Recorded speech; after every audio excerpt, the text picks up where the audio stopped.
하나님께 영광 방송 올려드리겠습니다. 한 17년쯤 전에 저는 학원을 청소하는 아르바이트를 해본 적이 있어요. 학생들이 밤에 다 귀가를 하고 나면은 이 빈 학원에 들어가서 먼저 청소기로 바닥에 이 카페트들을 다 청소하고요. 이 청소 약품과 걸레를 들고 이 책상하고 의자를 다 닦고 이 탕비실을 청소하고 화장실을 청소하고 쓰레기통을 비우고 매일 밤마다 이제 그런 순서로 청소를 하는 것인데, 제가 서툴러서 그런지 한 번 시작하면 좋게 4시간은 걸려야 하루에 청소가 끝나고는 했습니다.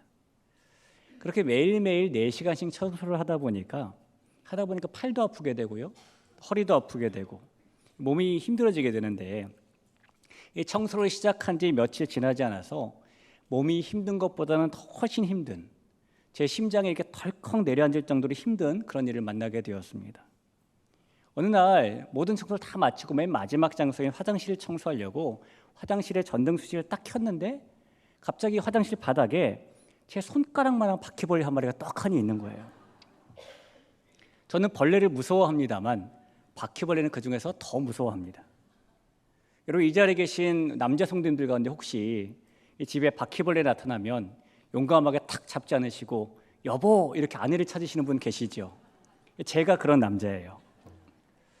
그 뒤로 제가 이 화장실뿐만 아니라 이 탕비실에서도 이 전등을 켜기만 하면 하루 걸로 바퀴벌레가 눈앞에 나타나는데요, 이 보통 어두워졌다가 갑자기 밝아지면 이 바퀴벌레들이 휘리릭 도망을 가잖아요. 그런데 청소를 하면서 제가 만났던 걔네들은 전혀 도망갈 생각을 하지 않고 그 자리에 떡하니 움직이지 않고 있는 겁니다. 차라리 바퀴벌레가 알아서 눈앞에서 도망가고 사라져주면 훨씬 나을 텐데, 얘네들이 마치 자기 집 안방인 양 움직이지 않고 가만히 있으니까 제 입장에서는 청소를 하러 화장실에 들어가야 되는데 들어가지도 못하겠고, 결국에 아무도 없으니까 제가 그 바퀴벌레를 잡아야 돼요. 가까이 가지 못하겠으니까 차마 손으로 잡는 건 엄두도 못 내고요, 신발에 신었지만은 발로 밟는 것도 무섭고 F킬라도 없고, 그래서 궁여지체 끝에 청소할 때 쓰는 청소 약품이 분무기에 들어있어가지고 멀리서 막 이렇게 뿌렸죠. 다행히 바퀴벌레가 죽었습니다. 근데 죽고 나니까 또 다른 문제가 생기더라고요. 그 바퀴벌레의 시체를 해결해야 되는데요, 누구를 불러올 수가 없잖아요.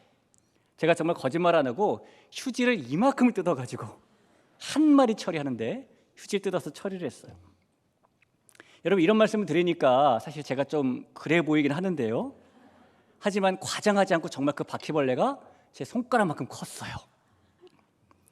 한 번 그런 일을 경험하고 나니까 그 다음 날부터는 화장실이건 탕비실이건 전등을 켤 때마다 심호흡을 한번 크게 하고 그리고 나 스위치를 켰습니다. 어두울 때는 보이지 않는데 혹시 밝아진 후에 이 바퀴벌레가 또 보일까 봐, 또 나타날까 봐, 그런 마음 때문이었죠. 여러분, 빛은 어둠을 밝히는 것이고 보이지 않던 것들을 보이게 해주는 겁니다. 그리고 오늘 우리가 읽은 요한복음은 태초부터 계셨던 예수님께서 이 세상에 그런 빛으로 오셨다라고 말씀하고 있어요.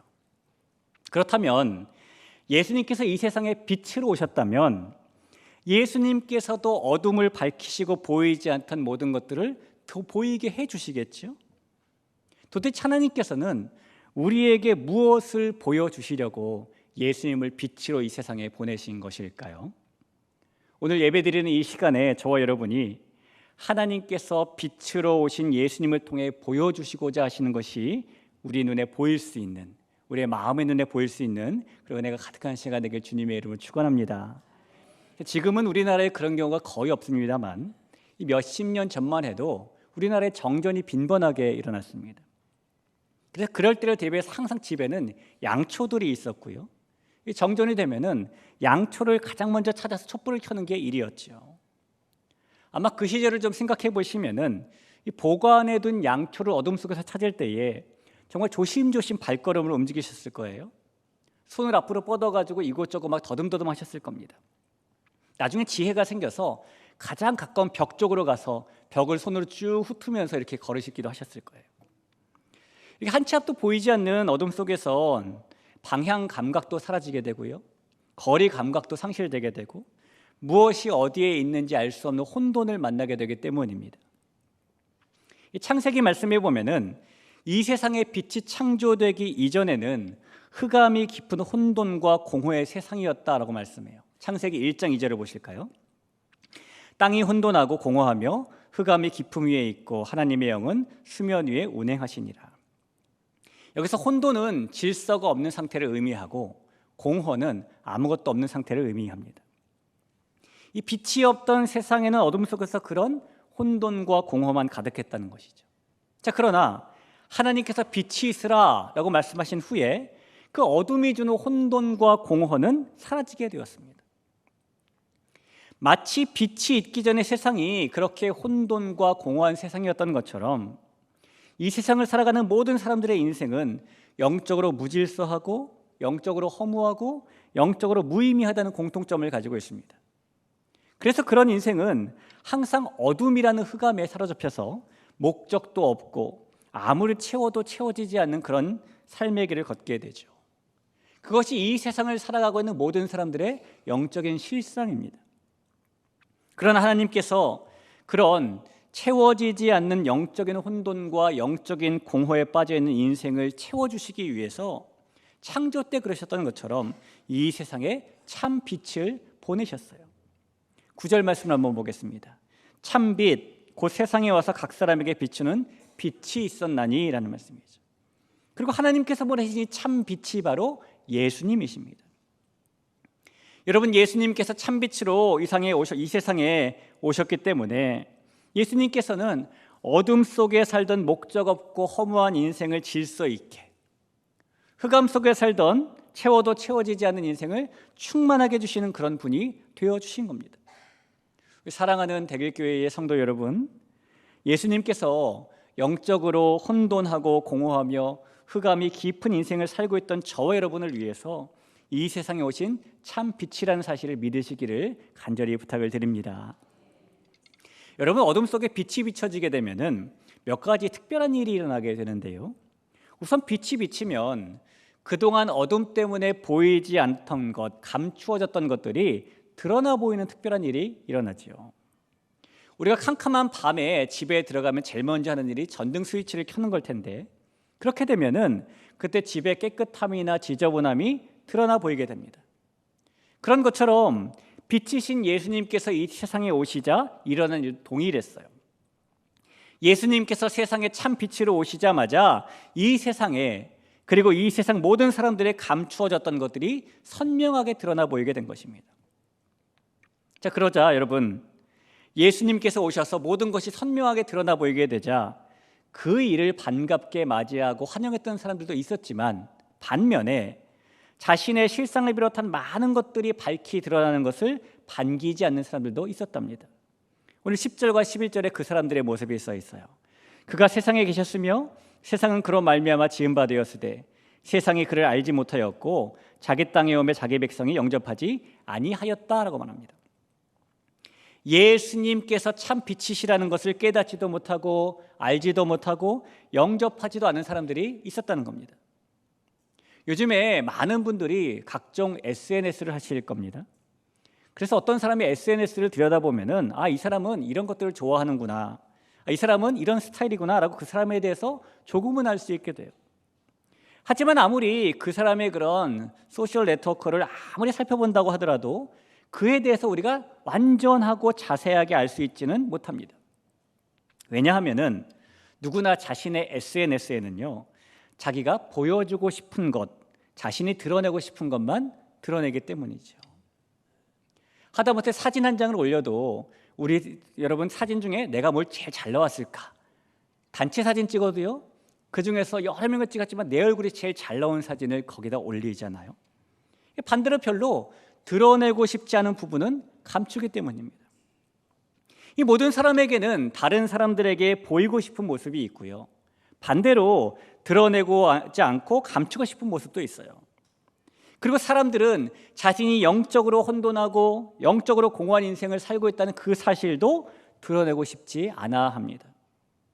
그런데 참 빛이 비춰지면 내가 드러내 보이고 싶은 것만이 아니라 감추고 싶은 것도 다 드러나게 되는 것이, 나의 숨겨두었던 죄도 드러나게 되고 나의 모난 성격도 드러나게 되고 내가 눈에 보이는 것처럼 그다지 좋은 사람이 아니라는 것도 드러나게 되고, 그렇게 모든 베일이 다 벗겨지기 때문에 참 빛을 알지도 못하고 받아들이지 않는 사람들이 나오는 것이죠.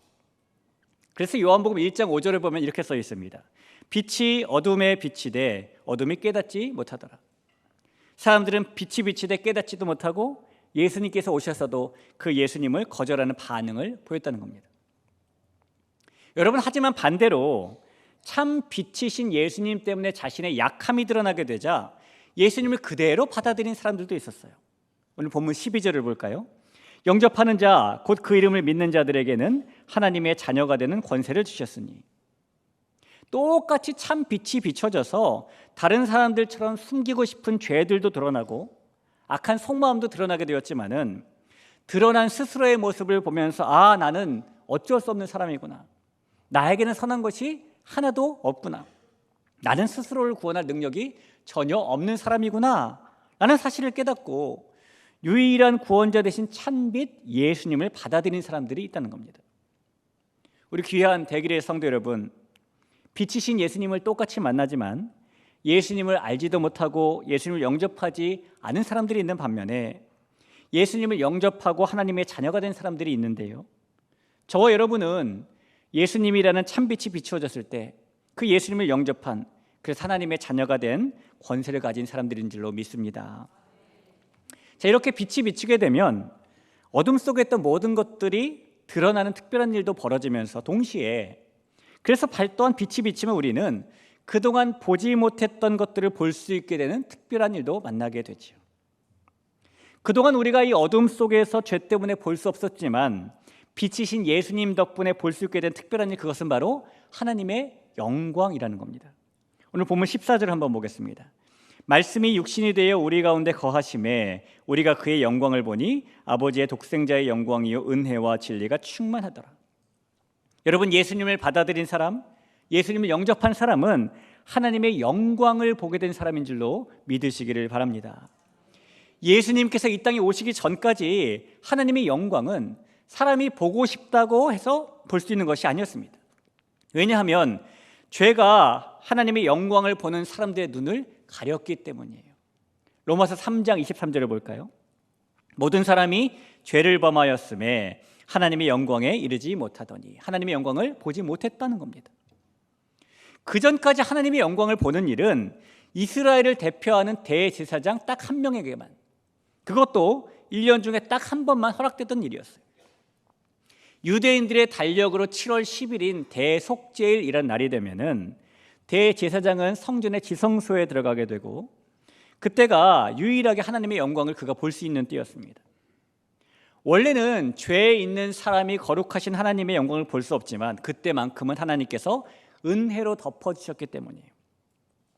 그래서 그 외에는 그 어떤 사람도 그 어느 때에든지 하나님의 영광을 절대로 볼 수 없었고요, 그 외에 하나님의 영광을 본다는 것은 죽는다는 것을 의미하기도 했습니다. 우리가 이사야 말씀에 보면은 이사야 선지자에게 하나님의 영광이 나타난 적이 있었습니다. 근데 그때 하나님의 영광을 보게 된 선지자가 뭐라고 말을 했냐면, 이사야 6장 5절에 그때에 내가 말하되 화로다 나여 망하게 되었도다라고 말해요.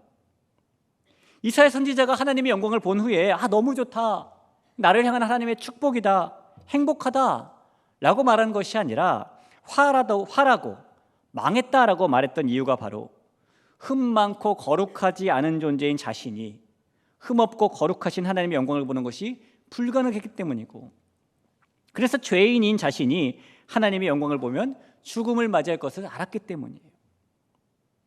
그래서 계속되는 성경에 보면은 하나님께서 이사야가 하나님의 영광을 볼 수 있도록 먼저 제단 수치로 이사야의 입술에 대어주시고 그의 악을 제하시고 죄를 사해 주시는 것 아닙니까?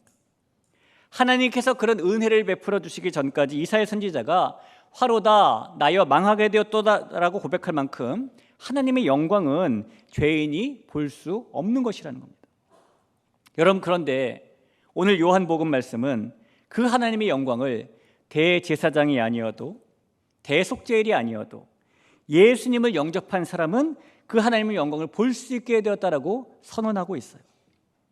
우리 다시 한번 14절을 볼 텐데 이 말씀을 한번 소리내서 같이 한번 읽어보시죠. 함께 읽겠습니다. 말씀이 육신이 되어 우리 가운데 거하심에 우리가 그의 영광을 보니 아버지의 독생자의 영광이요 은혜와 진리가 충만하더라. 아멘. 우리 귀한 성도 여러분, 예수님을 만나고 예수님을 믿음으로 받아들인 저와 여러분은 모든 죄를 은혜로 용서받고 하나님의 영광을 볼 수 있게 된 사람들이 되었다는 사실을 믿으시기를 바랍니다. 여러분, 하나님의 영광을 보는 사람과 하나님의 영광을 보지 못하는 사람은 분명히 다른 사람이에요. 하나님의 영광을 보는 사람은 하나님께 은혜를 입고 빛이신 예수님을 만나서 영접한 사람이기 때문이죠. 그렇기 때문에 하나님의 영광을 보는 사람의 삶도 그렇지 않은 사람의 삶과는 다를 수밖에 없습니다. 어떻게 다를까요? 우리 여러분에게 세 가지를 좀 나누고 싶어요.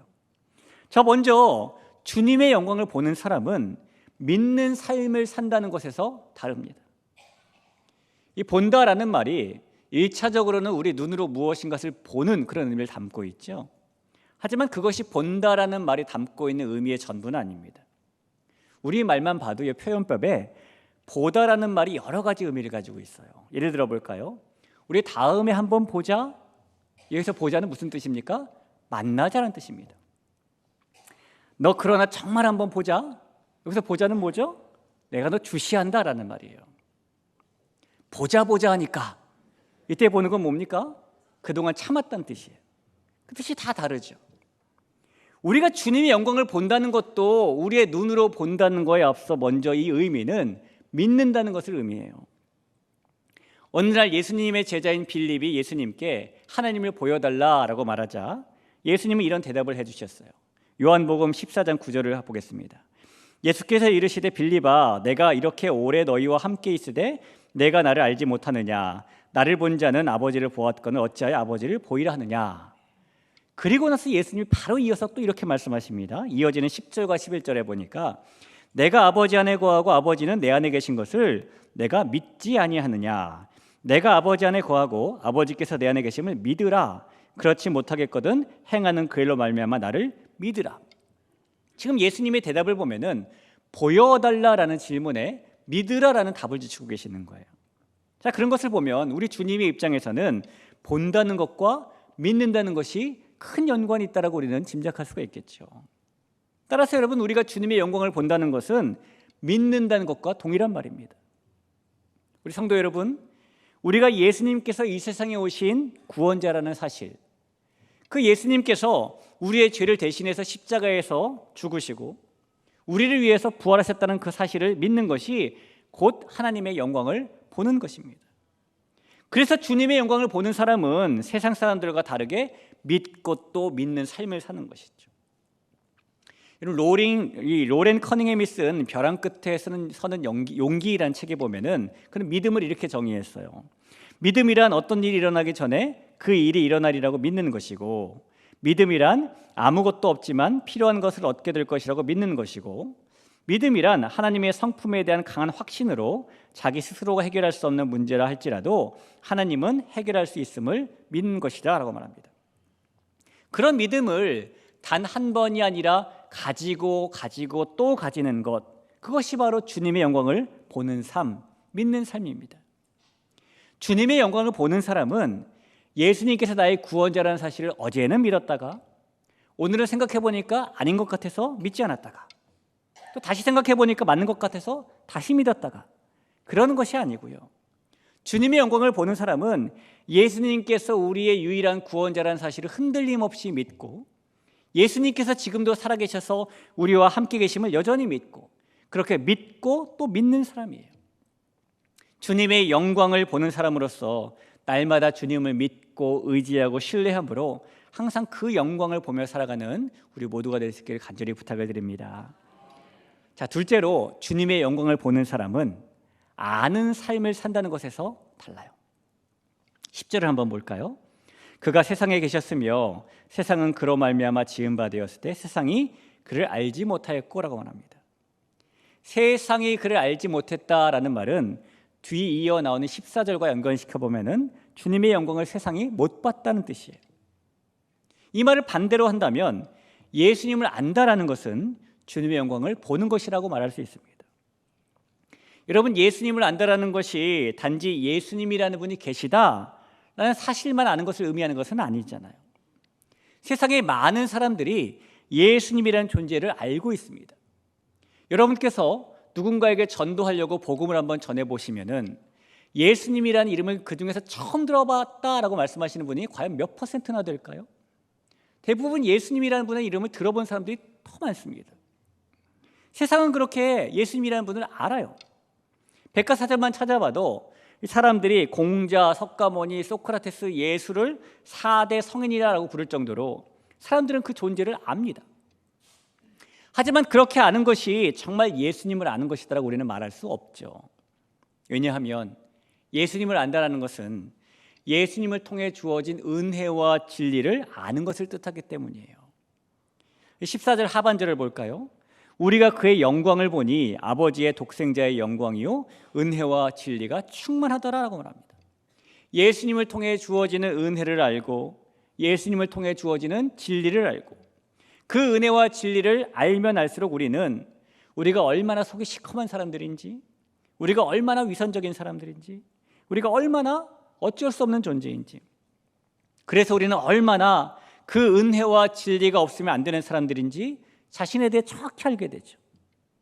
그렇게 아는 것이 예수님을 아는 것이고 주님의 영광을 보는 삶입니다. 그래서 여러분, 우리가 주님의 영광을 계속해서 보는 삶을 살려면 우리는 예수님을 더 깊이 알아가고 또 알아갈 필요가 있어요.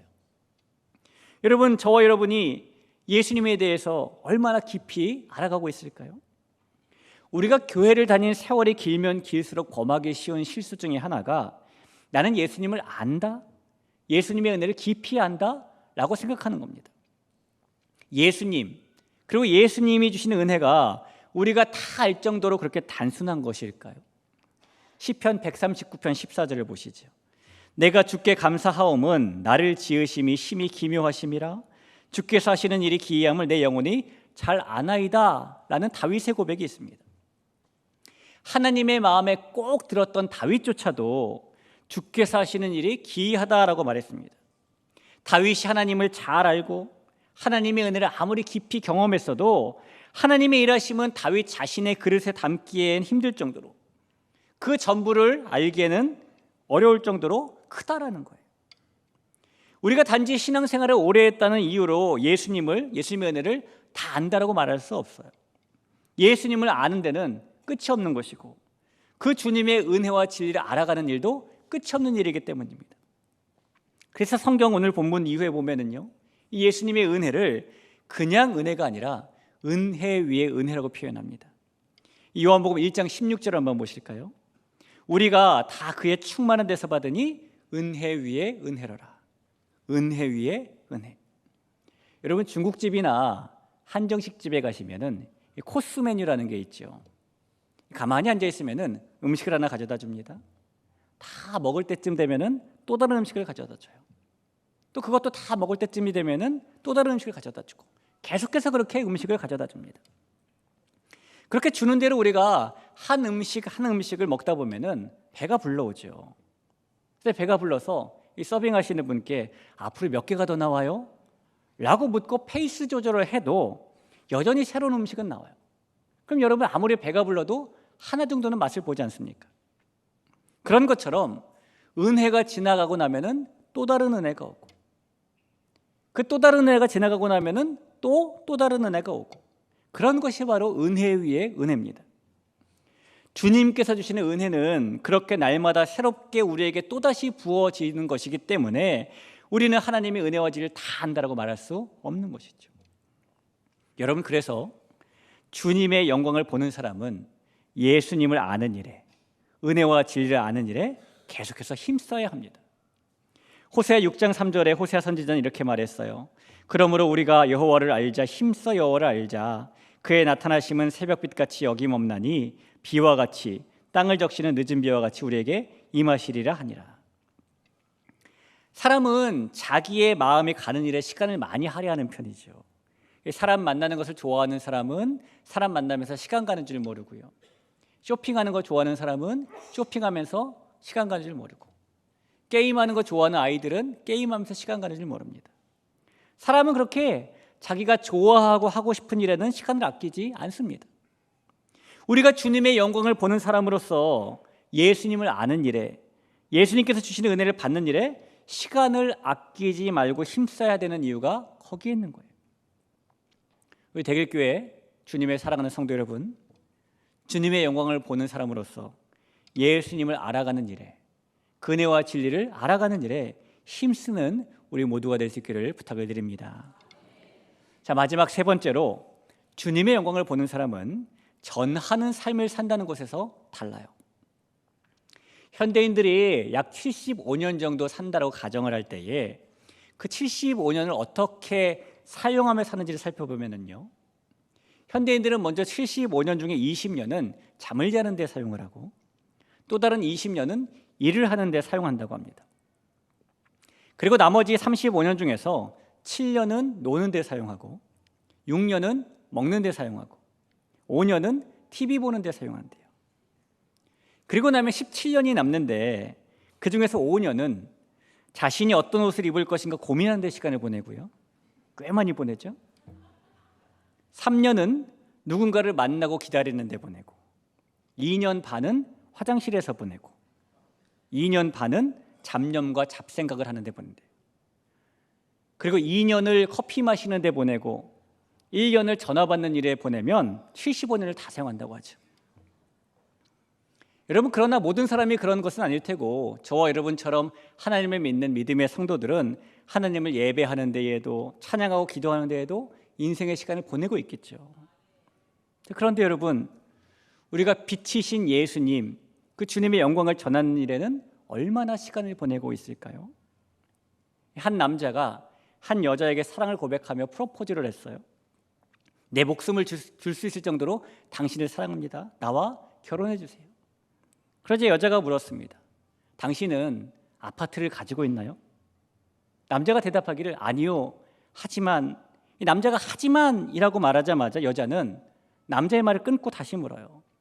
그럼 당신은 벤츠를 타고 있나요? 아니요, 하지만. 여자가 또다시 남자의 말을 끊고 물었습니다. 그럼 됐고요, 당신은 셀러리맨인가요? 아니요, 하지만. 그러자 여자가 화를 내면서 하지만 핑계대지 마세요. 저는 당신처럼 무능한 사람이랑 결혼할 수 없어요 라고 말한 후에 떠나버렸습니다. 여자가 그렇게 떠난 후에 홀로 남겨진 남자가 하지만 이후에 말이 끊겨서 하지 못했던 말들, 그 말들을 혼자 되새기게 되었는데요.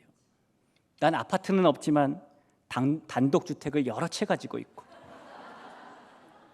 벤츠는 없지만 벤틀리와 롤스로이스를 가지고 있고, 난 셀러리맨은 아니지만 기업을 가지고 있는데. 여러분, 많은 사람들이 예수님이 어떤 분이신지 알지 못하고 세상이 주는 안목의 정욕을 따라 살면서 예수님께서 주실 수 있는 것이 무엇인지 알아보려고 하지도 않은 채 살아갑니다. 빛이신 주님의 영광을 보는 것이 어떤 것인지 깨닫지도 못하고 어둠 속에서만 살아가요.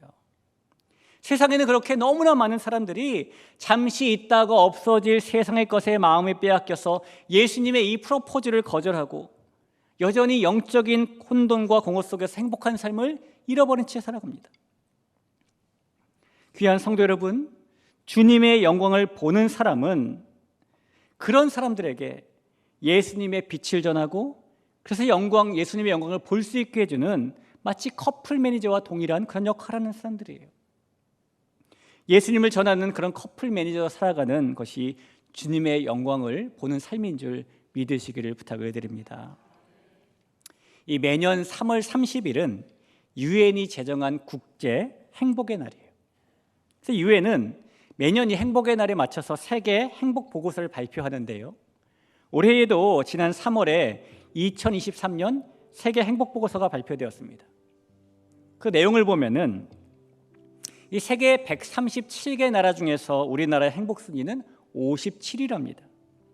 그런데 OECD 38개 나라만 놓고 보니까 그 중에서 우리나라 행복 순위가 35위래요.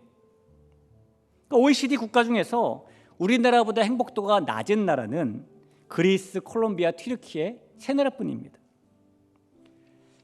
게다가 우리나라 사람들이 느끼는 행복의 수준은요 10점 만점에 5.9점입니다. 두 사람 중에 한 명 정도가 나는 그다지 행복하지 않다, 나는 정말 불행하다 라고 생각하며 살아간다는 것이죠. 그 중에 어떤 사람은 최근에 아주 괴로운 일을 겪었기 때문에 행복하지 않다고 생각할 것이고, 또 어떤 사람은 혼자서는 해결할 수 없는 어려운 상황을 만났기 때문에 행복하지 않다고 해요. 여러분, 그런 사람들에게 필요한 것, 그 사람들이 보아야 될 것이 바로 주님의 영광입니다.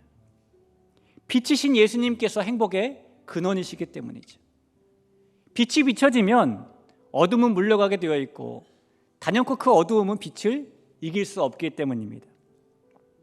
그리고 행복하지 않은 사람들이 주님의 영광을 볼 수 있도록 돕는 일은 우리가 주의 영광을 먼저 본 사람으로서 믿는 삶, 아는 삶, 전하는 삶을 살 때 가능해지는 겁니다. 우리가 날마다 예수님을 흔들림 없이 믿고, 우리가 날마다 예수님을 더 깊이 알아가고, 우리가 날마다 예수님이 빛이심을 전할 때에 주님의 영광은 우리에게만 보여지는 것이 아니라 온 세상에 더 밝히 보이게 될 것입니다. 그렇게 이 땅에 충만한 하나님의 영광을 보는 일에 전심을 기울이며 살아갈 수 있는 우리 모두가 될 수 있기를 축원합니다. 여러분, 지난 5주 6주 동안에 우리는 가을에 있을 행복축제를 위해서 기도도 하고 말씀도 나누고 함께 나눔도 하고 움직여도 봤어요. 특별히 그래서 이번 주 금요일과 토요일, 다음 주일까지 3일 동안에 행복축제를 가지게 되었습니다. 이 3일의 시간이라는 것이 주의 영광을 먼저 본 사람으로서 믿는 일, 아는 일, 전하는 일, 그래서 주님의 영광을 보는 삶을 사는 기회로 우리에게 삼아질 수 있기를 간절히 소원합니다.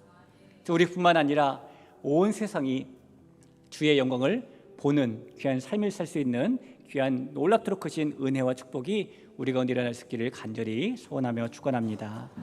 우리 시간에 같이 찬양할 텐데요, 우리에게 영광 주시는 그 하나님 아버지를 같이 찬양하고 나아가죠.